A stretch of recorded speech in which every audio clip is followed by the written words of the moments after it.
Definitely having issues trying to get this mic unraveled. I do not know who had it before me, but they just left kind of a mess of the cord.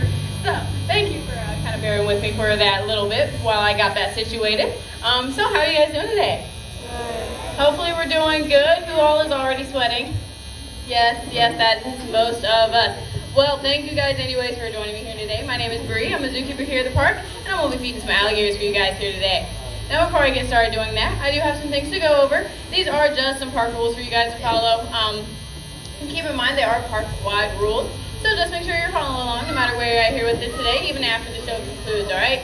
So park rule number 1 is going to mainly apply to any of you that have any little ones here with you.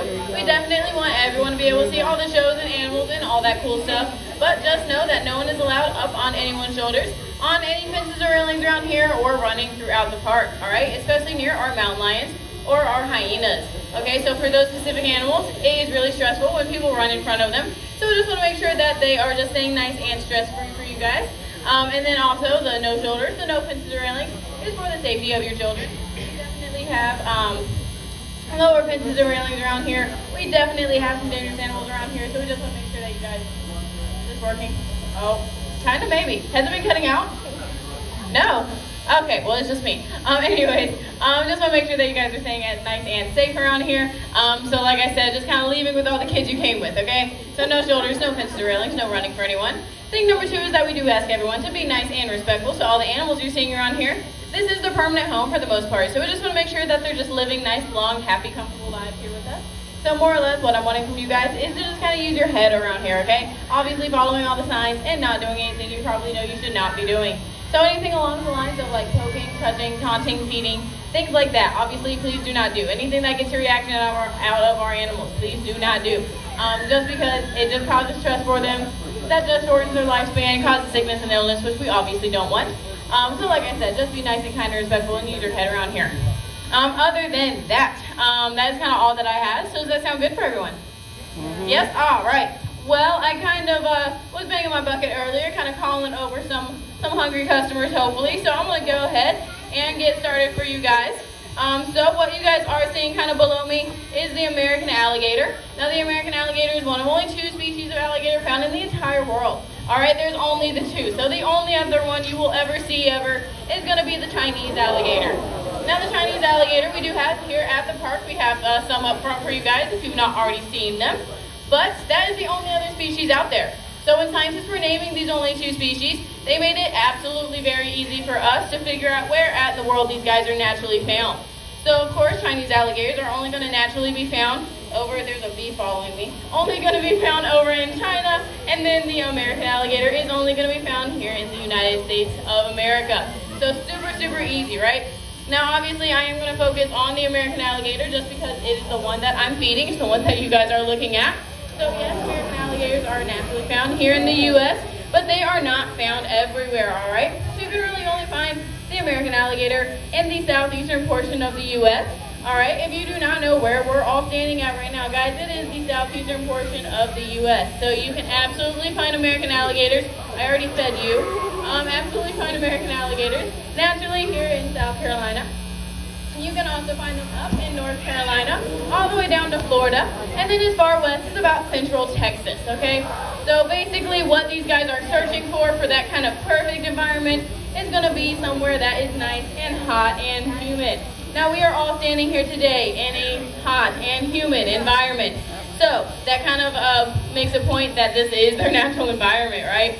So at least for us, it definitely makes it kind of easier for us to figure out how to take care of how many alligators that we do have in the park, okay? So at least here in the park, we do have like 700 something alligators. It's a lot of alligators, but it definitely makes it a little easier for us to take care of that many because this is their natural environment, right? We don't have to really do things like making sure they're staying nice and like warm in the wintertime or cold in the summertime. We usually do that anyways just because we care about them, but we don't really have to worry about it affecting them too much, right? Because this is their natural environment. So the main thing that we have to do to ensure that all of our alligators are staying nice and happy and healthy is to make sure that they are staying nice and well fed, okay? So that is kind of what I'm doing for you guys here today, making sure that most of these guys are getting some food here today. So kind of brings me to the point of what I am actually throwing out and what I am actually feeding them. So what I am feeding them here today is what most of our crocodilians get. Not really all of them, but absolutely what most of them get. So you'll see me throw out a couple things. Thing number one is going to be these little brown biscuits you'll see me throw out. We call it Croc Chow. It's basically like a multivitamin, a kibble, a nutrient biscuit, whatever you want to call it. It is specially formulated to feed crocodilians. So it has everything that they need in there, all the good vitamins and nutrients. So theoretically, these guys could survive off of this Croc Chow. However, if you've not already kind of taken note, it's kind of small pieces, right, for some of these larger bodied animals. So it's probably not as filling for these guys, all right? So crocodilians in general are all cannibalistic animals. They need lots of meat, lots of protein, all right? So to kind of fill it in, we'll also just kind of throw out some nice, juicy, smelly raw chicken. Now that is going to give them kind of what they're craving, all right? Some nice bone, some good like meat and stuff, just to kind of fill them in just a little bit more than that Croc Chow probably would. And we definitely want these guys to kind of feel like they're full, right? Even if they have all the vitamins and nutrients, they might not necessarily feel full. We absolutely want them to feel full, because what we really don't want them to do, even though it does still happen throughout the park, because what we don't want them to do is going to be to fight. All right, so crocodilians in general are cannibalistic animals. They will get into fights and disputes here. That is going to be why we like to separate them by size, just to kind of mitigate that just a little bit. And then on top of that, they are usually well equipped to kind of handle anything that they have, just because if you notice along the backside of any crocodilian here at the park, they have all those kind of nice little bumps and ridges, all right? Those are all called osteoderm. So osteo means bone, derm means on the skin or on the surface. So what those are little bony plates that they have, and that is perfect for armor. So these guys are usually well equipped for that. However, even with all of that, they definitely still get into fights and disputes at times, and sometimes there is kind of nothing we can do about it, right? Now I am kind of getting down on my last piece of chicken. I have this last piece of Croc Chow. I'm going to try to give it to this little guy. There you go. And then I have my last piece of chicken. I'm going to try to get probably big boy to my right. So this guy right here, I'm going to try to give this last piece to, because he might be, I can't tell just from his face. Pretty sure, yeah. So that is actually one of the biggest alligators we have here in the park. His name is Cole. So Cole gave you guys that last little grand finale jump for that last piece of chicken for you guys.